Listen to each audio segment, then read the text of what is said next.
Now the case laws for um custom, May 2015. Case law. Tirupati Udyog Limited versus Union of India.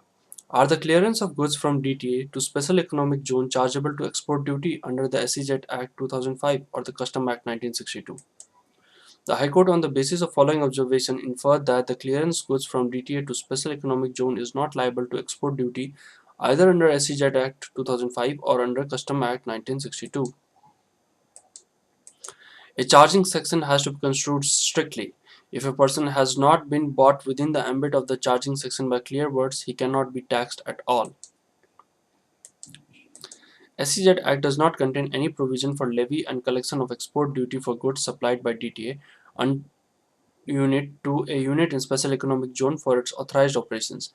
In the absence of charging provision in the SEZ Act providing for the levy of custom duty on such goods, export duty cannot be levied on the DT suppliers by implication. With regard to the Custom Act 1962, a conjoint reading of Section 12 subsection 1 and Section 2 subsection 18, 2 subsection 23 and 2 subsection 27 of the Custom Act 1962 makes it clear that Custom Act 1962 makes it clear that custom duty can be levied only on goods imported into or exported beyond the territorial waters of India.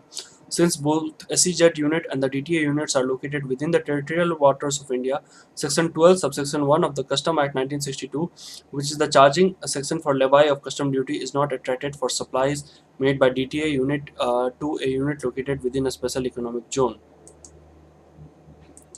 CCE versus decorative laminates. Whether remission of duty is permissible under Section 23 of the Custom Act 1962 when the remission applicable is filed after the expiry of the warehousing period. The High Court held that the circumstances made out under Section 23 were not applicable to the present case, since the destruction of goods or loss of goods had not occurred before the clearance for home consumption within the meaning of the section.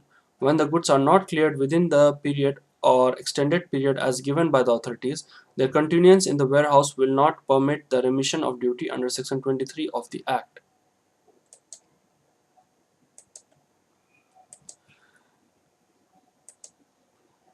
Kaelin Penalpha Limited versus Commissioner of Custom. Whether a classification under a custom tariff head is recognized by the government in a notification at any point of time. Can the same be made applicable in a previous classification in the absence of any conscious modification in the tariff? The Apex Court observed that the central government had issued an exemption notification dated 1 March 2002, and in the said notification it had classified the electronic automatic regulators under chapter subheading 9032.89. Since the revenue itself had classified the goods in dispute under chapter subheading 9032.89 from 1 March 2002, the said classification needs to be accepted for the of period prior to it.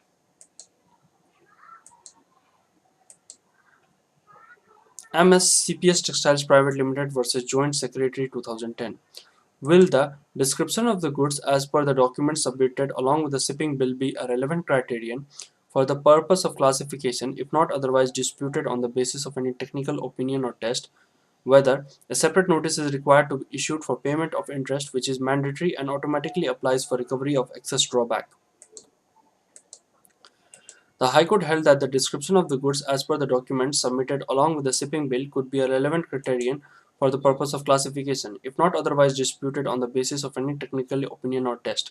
The petitioner could not plead that the exported goods should be classified under different headings contrary to the description given in the invoice and the shipping bill which has been assessed and cleared for export.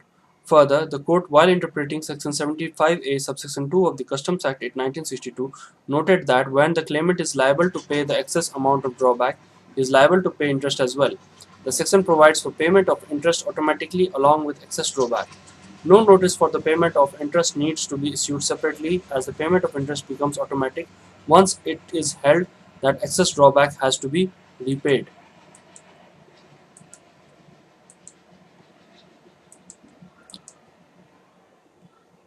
CISUS versus 3G Overseas India Private Limited. Can the time limit prescribed under Section 48 of the Customs Act 1962 for clearance of goods within 30 days be read as time limit for filing of bill of entry under Section 46 of the Act. The High Court, however, held that the time limit prescribed under Section 48 for clearance of goods within 30 days cannot be read into Section 46, and it cannot be inferred that Section 46 prescribes any time limit for filing of bill of entry.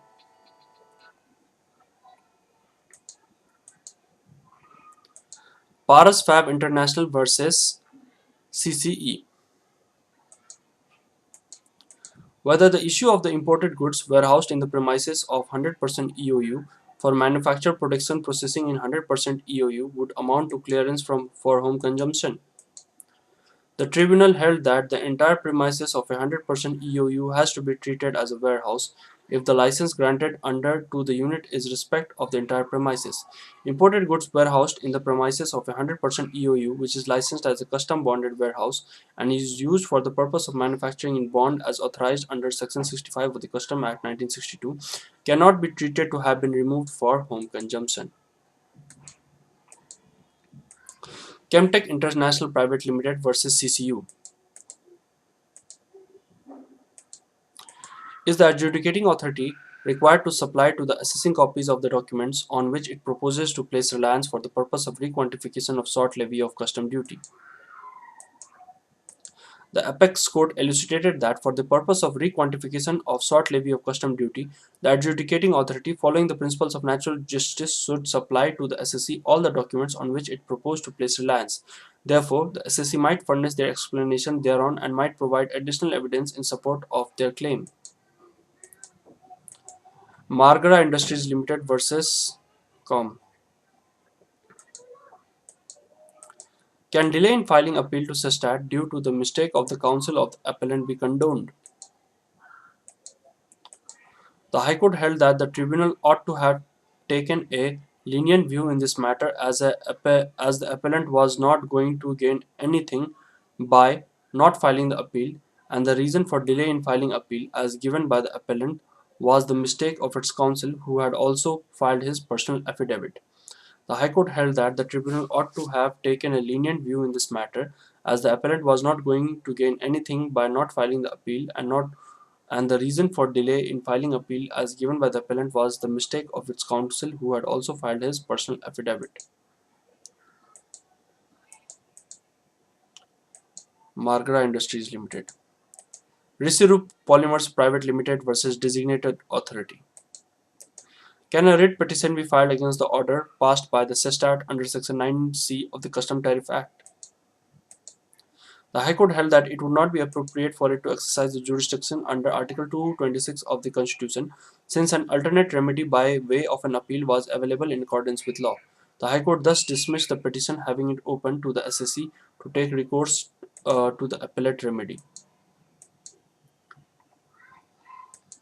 CCU versus Dinesh Chhajer. Can custom duty be demanded under Section 28 and or Section 125 subsection 2 of the Customs Act 1962 from a person dealing in smuggled goods when no such goods are seized from him? When no such goods are seized from him. The High Court held that the tribunal was justified in holding that no duty is leviable against the SSC, as he is neither the importer nor the owner of the goods or was in possession of any goods. Thakkar Shipping Private Limited versus Commissioner of Customs. Thakkar Shipping Private Limited versus Commissioner of Customs. Can tribunal condone the delay in filing of an application consequent to review by the Committee of Chief Commissioner if it is satisfied there was sufficient cause for not representing the application within the prescribed period? The High Court ruled that the tribunal was competent to invoke Section 129A subsection 5 where an application under Section 129D4 has not been made within the prescribed time and condone the delay in making such application if it was satisfied there was sufficient cause for not presenting it within that period. Uniworth Textiles Limited versus CCE. Whether extended period of limitation for demand of customs duty can be invoked in a case where the SSC had sought a clarification about exemption from wrong authority. The Supreme Court held that mere non-payment of duties could not be equated with collusion or willful misstatement or suppression of facts, as then there would be no form of non-payment which would amount to ordinary default. The Apex Court opined that something more must be shown to construe the acts of the SEC as fit for the applicability of the provision. The Supreme Court held that mere non-payment of duties could not be equated with collusion or willful misstatement of suppression of facts, and there would be no form of non-payment which would amount to ordinary default. The Apex Court opined that something more must be shown to construe the acts of the SEC as fit for the applicability of the proviso. KSJ Metal Impacts Limited versus Undersecretary. Whether interest is liable to be paid on delayed refund of special CVD arising in pursuance of the exemption granted with notification number 102/2007. Whether interest is liable to be paid on delayed refund of special CVD. The High Court held that it would be a misconception The High Court held that it would be a misconception of the provisions of the Custom Act 1962 to state that notification issued under Section 25 of the Custom Act 1962 does not have any specific provision for interest on delayed payment of refund. When Section 27 of the Custom Act 1962 provides for refund of duty and Section 27A of the Custom Act 1962 provides for interest on delayed refunds, the Department cannot override the said provisions by a circular and deny the rights which is granted by the provisions of the Custom Act 1962 and CETA. Para 4.3 of the circular number 6 dated Itna being contrary to the status has to be struck down as bad.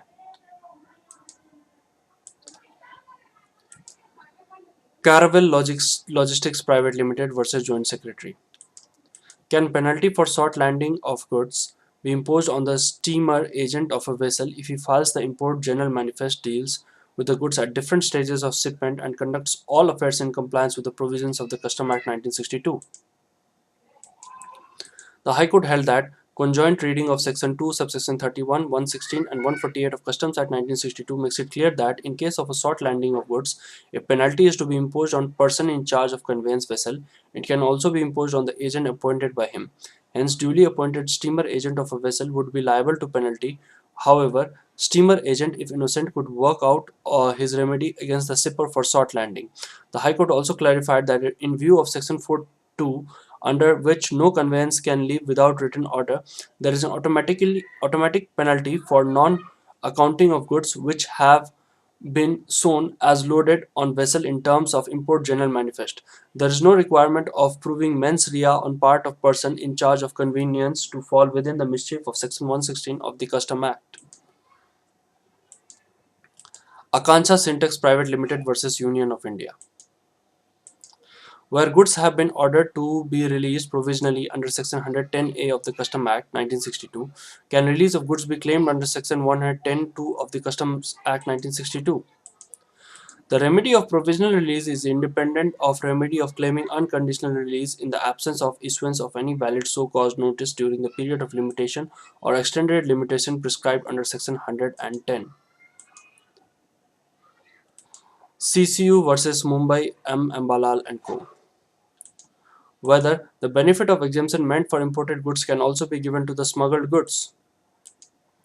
The Apex Court held that it would be contrary to the purpose of exemption notification to give the benefits meant for imported goods or smuggled goods. Manish Lalit Kumar Bhavisi Manish Lalit Kumar Bhavisi versus Additional Director. It is mandatory for the revenue officer to make available the copies of the seized documents to the person from whose custody such documents were seized. The High Court held that from the language of Section 110, subsection 4, it was apparent that the custom officers were mandatorily required to make available the copies asked for. It was the party concerned who had the choice of either asking for the document or seeking extract, and not the officer. If any document was seized during the course of any location by any officer and relatable to the provisions of the Custom Act, the officer was bound to make available copies of those documents. The denial by the revenue to make the documents available was clearly an act without jurisdiction.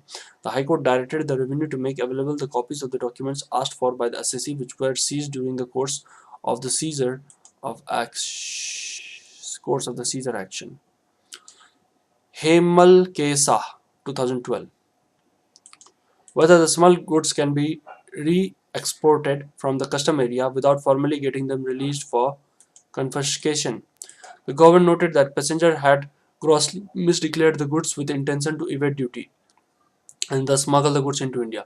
As per the provisions of Section 80 of the Custom Act 1962, when the baggage of the passenger contains article which is article dutiable or prohibited and in respect of which the declaration is made under Section 77, the proper officer on request of passenger can detain such article or purpose of being returned to him on his leaving India. Since passenger neither made true declaration nor requested for detention of goods for re-export before customs authorities in the time of his arrival at airport, the re-export of said goods could not be allowed under Section 80 of the Custom Act. Saurashtra Cement Limited versus CCUs. In judicial review of the order of the Settlement Commission by the High Court or Supreme Court under writ petition, special leave petition permissible. The court pronounced that the scope of court's inquiry against the decision of the Settlement Commission is very narrow. That is, judicial review is concerned with the decision-making process and not with the decision-making of the Settlement Commission. Sangvi Reconditioners Private Limited. In case of Settlement Commissioner's order, can the assessee be permitted to accept what is favorable to them and reject what is not? The Apex Court held that the application under Section 127B of the Custom Act 1962 is maintainable only if the duty liability is disclosed. The disclosure contemplated is in the nature of voluntary disclosure of concealed additional custom duty. The court further opined that having opted to get the custom duty liability settled by the Settlement Commission, the appellant could not be permitted to dissect the Settlement Commission's order with a view to accept what is favorable for them and reject what is not. Union of India versus CX Settlement. Does the Settlement Commission have jurisdiction to settle cases relating to the recovery of drawback erroneously paid by the revenue? The High Court concluded that the duty drawback or claim for duty drawback is nothing but a claim for refund of duty, as per the statutory scheme framed by the Government of India or exercise of statutory powers under the provisions of the Act. Thus, the High Court held that the Settlement Commission has jurisdiction to deal with the question relating to the recovery of drawback erroneously paid by the revenue. Vishnu M. Harlaka versus Union of India. Whether any interest is payable on delayed refund of sale proceeds of auction of seized goods after adjustment of expenses and charges in terms of Section 150. The High Court held that the department cannot plead that the Customs Act 1962 provides for the payment of interest only in respect of refund of duty and interest, and hence the assessee would not be entitled to interest on the balance of the sale proceeds which were directed to be paid by the Settlement Commission. The High Court clarified that the acceptance of such a submission would mean that despite on the order of competent authority directing the department to grant a refund, the department can wait for an inordinately long period to grant the refund. The High Court directed the department to pay interest from the date of approval of proposal for sanctioning the refund. Anita Grover versus CCEX. Can former director of company be held liable for the recovery of customs dues of such company?